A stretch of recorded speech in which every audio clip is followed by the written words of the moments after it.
press clipping, but Colleen asked me who censored the mail. Oh, just the mug who cut it out. Do you know how the women got hold of it? No. Mrs. Davison wasn't too impressed, though. Nor Mrs. Powell.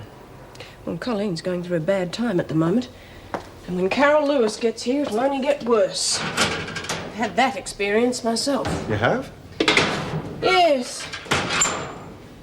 My first husband, Bill, was killed in a riot here. And for some reason or other, they transferred the woman who did it back here from Barnhurst. Hell, that must have been hard on you. I went through all the anger and bitterness. What's the point? I can't change what's happened. Chrissy changed, though. She got pregnant, and her whole personality seemed to alter. Suddenly, she wasn't the person who killed Bill anymore. I don't resent her now, but I hate the person she was. Believe me, Colleen's got a lot to go through yet. Okay, girls, this is the last hand. You can count me out. I'm going to work on that article. Suppose I better give some thought to what I'm going to say to my solicitor tomorrow. Is he any good, Helen? Claims were made today Should be. that Stanfield I pay him Industries, enough. owned by Mr. Harry Stanfield, a hopeful for the government seat of Pacey, were running a call girl racket for overseas businessmen. The allegations were made by a Miss Mandy Thompson, an unemployed model from St Kilda. What's up? Miss Thompson claimed that Unemployed she had model. She could have been more original. You know her. by Stanfield Of course I do. I could tell you a few tales about old Harry, too. He's the guy with all those influential friends I was telling you about. Was this Mandy Tart right about the call girl business? Of course she is. And who do you think set it all up? Smarts Catering Services. That's who. Well, how did Harry Stanfield fit in? He's the one that persuaded me to set the business up in the first place. I used to send him an invoice for smoked salmon and cucumber sandwiches. Good tax lurk, but... Well, what about this blue you had with him? Oh, it was nothing, really. I'd organised this wingding for him, all the girls laid on, and he cancelled it the last minute. I'd already forked out quite a few bob booking the girls, and he wasn't going to pay me. So I started jumping up and down. I even said that I'd have a word to a journo mate of mine. Of course, I wouldn't have, but made him see sense next day the cheque arrived. Well, I didn't think he'd take it this much to heart, of course. What do you reckon, Jude?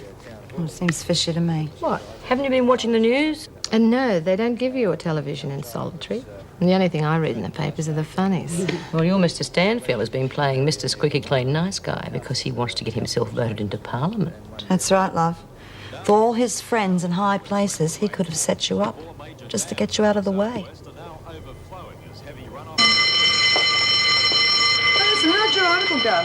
Bloody awful. By the time I cut out everything I knew Davo would object to, there was nothing left. Well, at least we can start setting up the rest of the stuff. Yeah, I'll try again later. Morning, ladies. Hi.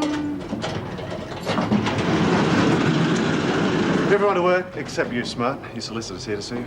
Good luck, love. Yeah, we'll be thinking of you. Thanks.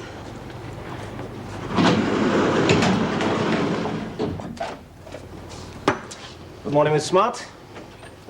You have an appeal in mind, I understand. Darn right I have.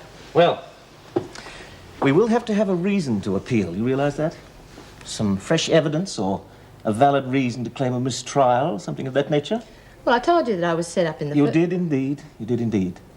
But such a claim stands little chance against a large volume of circumstantial evidence. Well, I think I've got an idea of who is behind it. Oh? A guy called Harry Stanfield. Well, proving it would be very difficult against a man of Mr. Stanfield's reputation. Oh, reputation, my Aunt Fanny. That guy's been in more massage parlors than you've had hot dinners. I'm sorry, Miss Smart, but professional ethics prevent me from handling your case. Guard, Hey, just hang on a minute. take my advice, Miss Smart. Forget it, before the police come up with even more serious charges against you. That was quick. Yeah. Must have been something I said.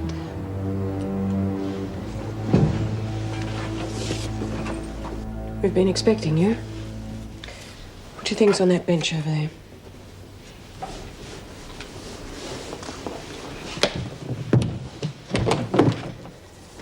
Thank you.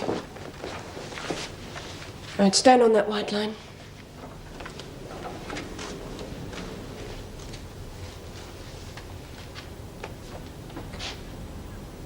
Your name is Carol Francis Lewis? Yes. You are charged with being an excessive... I'll take over here, Mrs. Morris.